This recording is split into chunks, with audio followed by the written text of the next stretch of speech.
Today's episode of Breathe More is brought to you by The Collective. Are you the only one in your friend group using words like healing? That resonates. Inner child.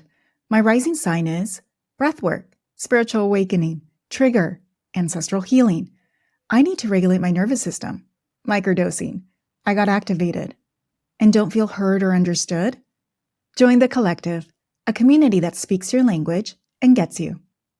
Hello, welcome back to another episode of Breathe More, the podcast where we explore ways to find more peace and clarity and feel empowered and manifest all the beautiful things that you want in your life. Thank you so much for being here, for listening.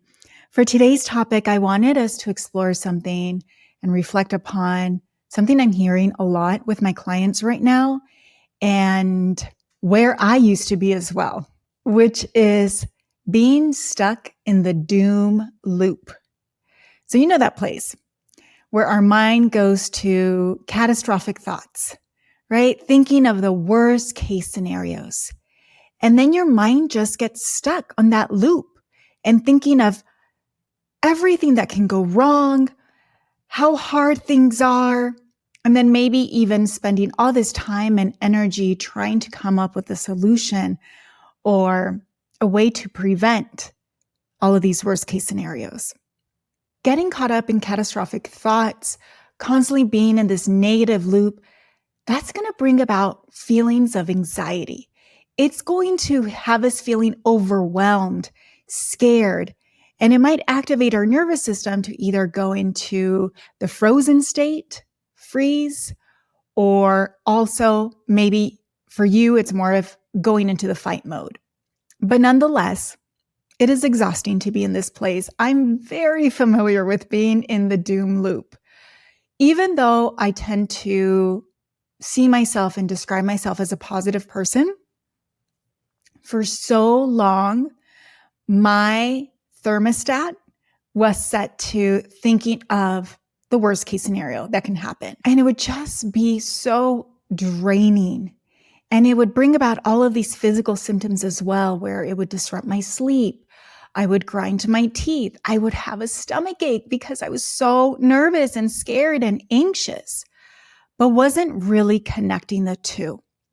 And so when I started to become aware of it, it's like, oh my gosh.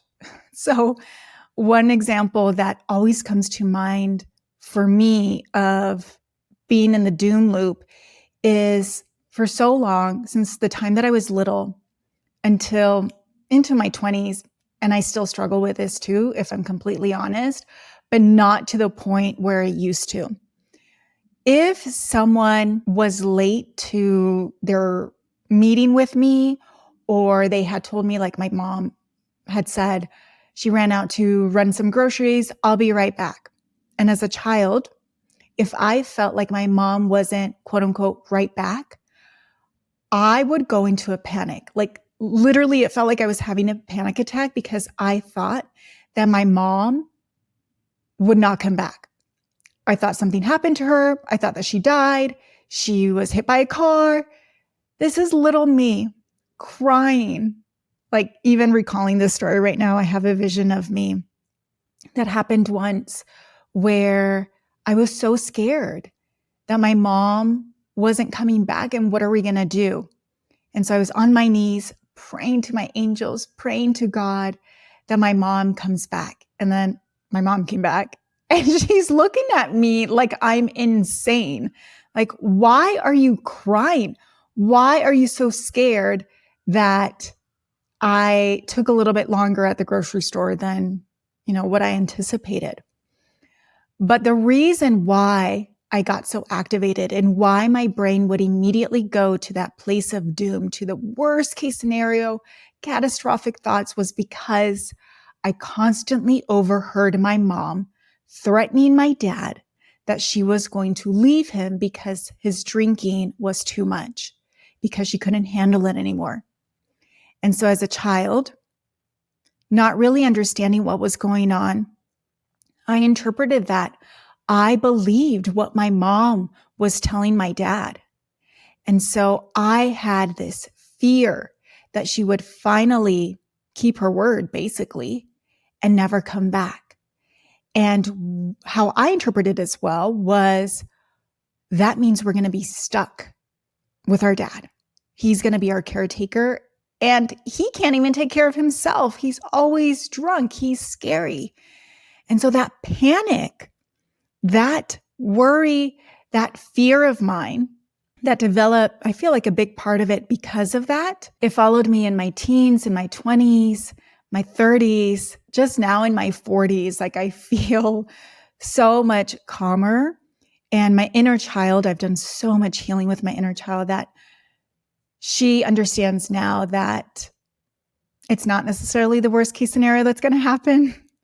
It will still cross our mind, but we're able to ground, recenter, and reframe. And so, as I mentioned in the beginning, this is something that I help my clients with because so many of them, especially my private clients, come to me because they've done the therapy. They have all this awareness about what they've done, but they're still feeling the same way. They're still feeling really anxious. They're still having the panic attacks. They're still depressed. They're still feeling overwhelmed. Their mind is constantly busy with these negative thoughts, with this doom loop.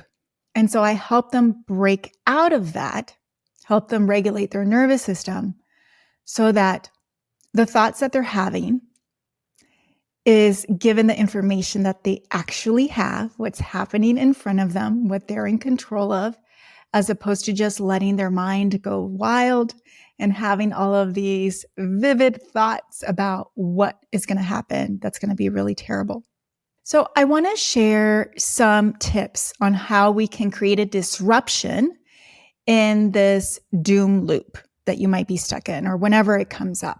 One of the first things that I help my clients with, and I actually just did this with one of my private clients where she had to make a very difficult decision and she felt completely confident about it. However, her decision was going to impact someone else. And so while she knew that this was the best thing to do, there was this other part of her that was feeling immense guilt. Well, that guilt carried through for weeks, giving her insomnia, panic attacks, like real physical manifestations of it.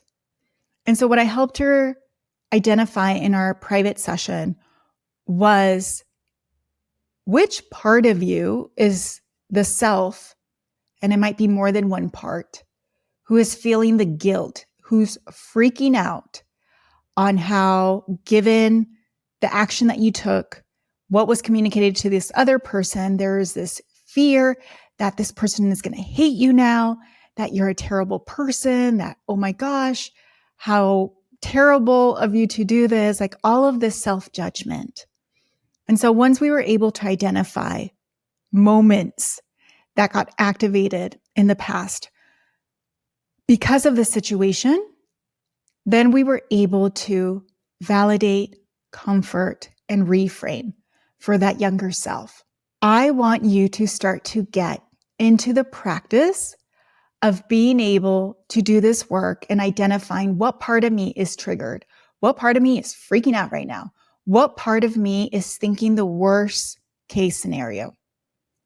And a lot of times it's going to be a younger self.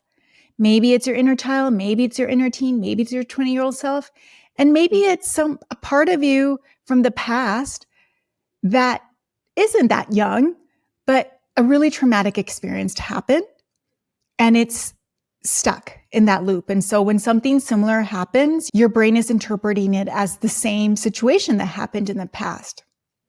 So comforting that part of you and reframing, I have found that that is what helps to quiet the noise, to help regulate your nervous system again, and just to help that part of you that's feeling unsafe and scared and overwhelmed feel taken care of, feel heard. Because we can do all these things to distract ourselves, and that's part of the thing that my client was doing, where she's like, well, I just didn't want to think about it, and so I was doing this other thing, but it did help me feel light. And I'm like, yeah, that's great, but those are also just Band-Aids. because we still haven't taken care of the core trigger on why you're feeling this way. And until we do that, just distracting, which is what so many of us do, right? We focus our attention on something else, or we just constantly stay busy so that we're trying to not think about this other thing that's trying to get our attention. It's a temporary relief, but the core still keeps coming up. And so I want us to get to the core root of why we are feeling this way, why our brain is going to that place of worst case scenario, so that in the future, it's not going there. Or at least the time of recovery is getting shorter and you're able to do it quicker. Next, I recommend challenging that negative thought, challenging that catastrophic thought, and coming back to this present moment. So it might be helpful to take a deep breath in. Let's just all do it together. And exhale. And with some deep breaths, anchor yourself to what's going on around you. So see yourself come back to this present moment. And from this present moment, start to think about, are these thoughts based on reality, on what's happening right now?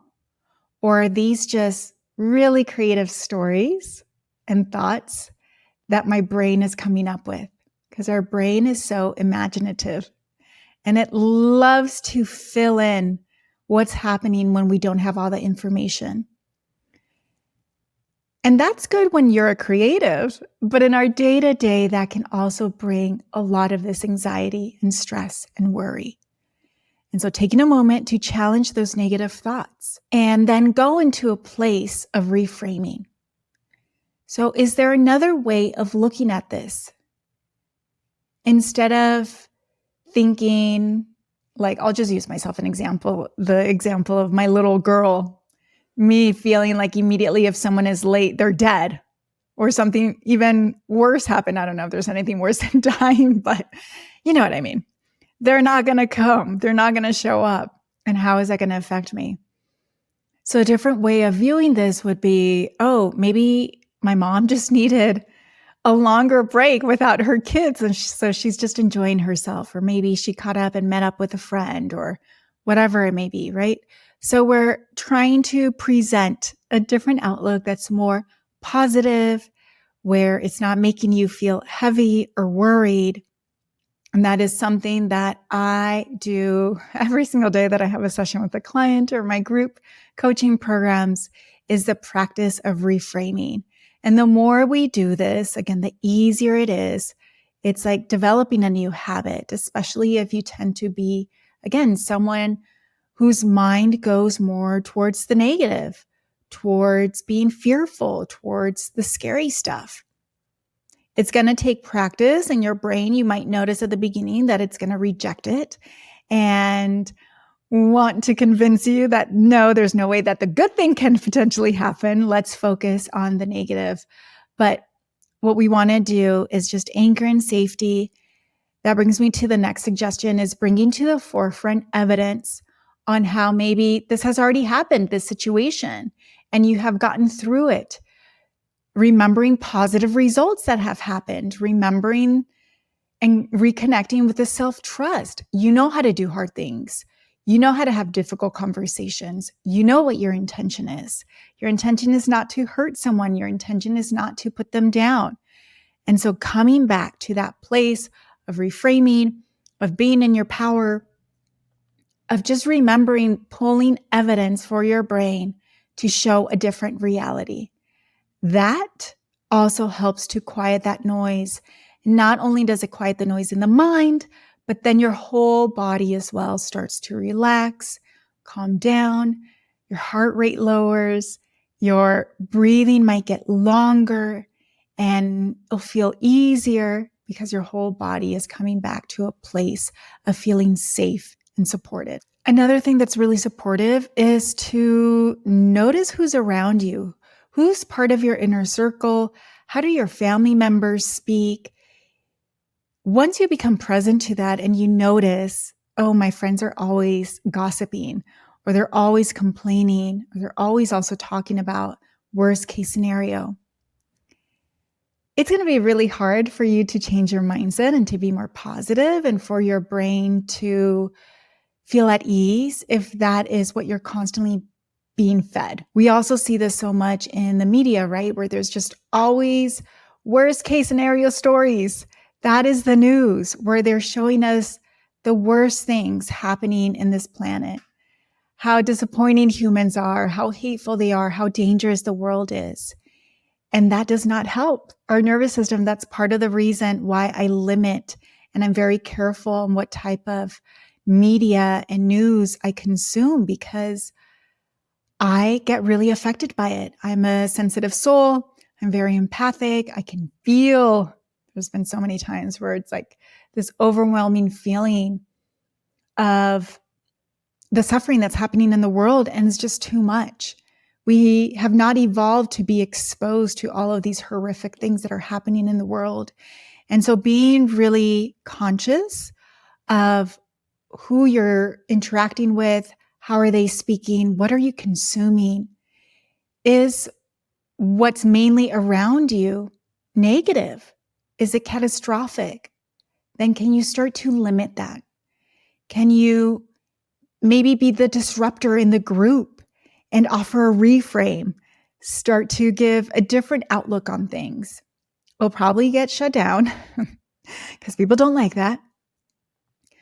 You'll probably hit some resistance, but you got to do what's best for you, for your mental health, for your well-being, for your life. And again, our mind, if we're also thinking about manifesting and being able to create our reality, our thoughts is so much of what our reality is. So if you're thinking that you're going to get screwed, if you're thinking that the worst thing that could ever happen is going to happen, you might want to also take inventory of that in your life. Are your thoughts a reflection of what your life is like? And if you don't like what your life is like, then it's time to take control of your thoughts. And that's part of the work of disrupting the doom loop and becoming more positive, becoming more grateful. I always love to incorporate gratitude into my daily practice of meditation, of prayer, when I wake up, when I go to bed. And it just helps to shift my energy. Even if there are things that are stressing me out, a lot of unknowns are still out in my life, things that haven't quite settled. And, that unknowingness does create stress. As much as I am hopeful, as much as I know that I'm going to get talking about right now, thinking about my next home, because I am in a temporary place right now. I have 6 more weeks here, and then I have to find a new place. And the place where I'm living in, it's very few rentals. Like, it's not a rental market. It's either people who live here full time, or they have second homes, or they do short-term rentals. But I don't know, like 8 rentals that are available, and none of them like listed on Zillow rentals. And I don't want to live in any of them, right? And so I can easily go, if I'm stuck in this doom loop of going to the place of, oh my gosh, I'm never going to find a place. This is going to be so hard. I'm not going to find anything in my budget. I'm not going to be able to stay here. All of those thoughts my brain can easily go to. And sometimes it does. But then I correct it. I do the steps that I just gave you on identifying what part of me is triggered. My inner child is definitely not liking the fact that we don't have a permanent home, comforting her, letting her know, look, we manifested already this current home that we're in. Also, we didn't go the traditional route. This was not from a public posting. This was word of mouth. This was from asking for help, the community coming through. And I was able to get this beautiful home surrounded by trees, completely upgraded with a hot tub, close to town, beautiful neighborhood at my budget. And so I can do the exact same thing. And I've been thinking about it. I'm like, every single house that I have lived in, even from the time that I left my house at 18, it has happened not in the traditional way, not from applying, not from a listing. I've just manifested it. They weren't houses or buildings that were public. So that is how I find my homes. And so I've had to remind myself of that. Even in the stress, even in the worry, it's like, it's going to be fine. We're going to get it. And sure enough, yesterday I went to go look at 2 places that are potentials. Well, one of them is a potential. The other one, actually both landlords, like they don't know if they actually want to rent it. It's like their second home and they're uncertain. So I'm basically waiting for them to decide, okay, yes, we want to rent or not. But independent of that, I know deep down inside that they're both going to be an option and they're both beautiful homes, right? Still within my budget, with an amazing view, with these huge windows, which is really important for me to have like a view. And that's what it takes, right? It's like being able to get out of the negative loop and go to a place of possibility, remembering what you have already manifested in your life that you're proud of and that has brought you joy, and holding on to that vision. And so that's my invitation to you. Let's quiet, let's silence that doom loop. Let's remember all of the amazing things you've already manifested and hold that vision for yourself. Lastly, the last part that I do, and also I've been doing this on a regular basis, on a daily basis actually, is practicing mindfulness and breathing in, connecting with the actual desires that I want, breathing into it, connecting with that energy, seeing myself as if it's already my reality. And whenever I do this, like I feel my energy centers activated, especially my hands. That tends to be a place where I feel a lot of energy. And doing that practice, I'm able to feel my body relax, being in an open state to receive, being magnetic. And that also just brings so much peace and trust and helps to quiet the worry and panic and fear. If listening to this episode has made you realize that, oh yes, my brain does like to go to that worst case scenario, the catastrophic thoughts, and you feel like you need more support in getting practice on getting out of the doom loop, I invite you to join my membership, The Collective. This is a self-guided community, but we also have live classes. So you're not doing this completely alone. You have a lot of support and healing tools and meditations so that you are able to learn how to quiet the noise, clear the mind, come back to your center. My Breathwork for Anxiety program is included for free in The Collective. And so there's just so many resources there, plus community. As I mentioned, the live classes, guest speakers, and all of that. All of these resources to reprogram your mind, to know how to have control over your thoughts, to be able to reframe and go into a more positive place so that you're able to enjoy life in the present moment. So if you're curious to learn more, you can go click on the show notes to click on the link to learn more about The Collective. It's $44 a month. Again, you get 4 live classes, a whole library of meditations, master classes. I'm really proud of this program and I love our community there as well. We meet in person at retreats. There's so many perks that you also get outside of that, where you're the first to know what my offerings are, or you get access to signing up for stuff before anyone else, and there's discounts and all of that. So I really encourage you to check out The Collective and join our vibrant community who's ready to live empowered, happy, abundant life. So I hope to see you there. And I just want to remind you lastly that you have the power to change your mindset. You have the power to feel more positive, to feel more empowered, to feel more at peace. I celebrate you for cultivating more positive and hopeful thinking, and that you're just bringing in and manifesting what you actually want into your life versus what you don't want. Thank you so much for listening. I'm looking forward to connecting with you next week. And remember, throughout your day, connect with your breath. Notice how you're breathing and take those deep breaths. See you. Bye.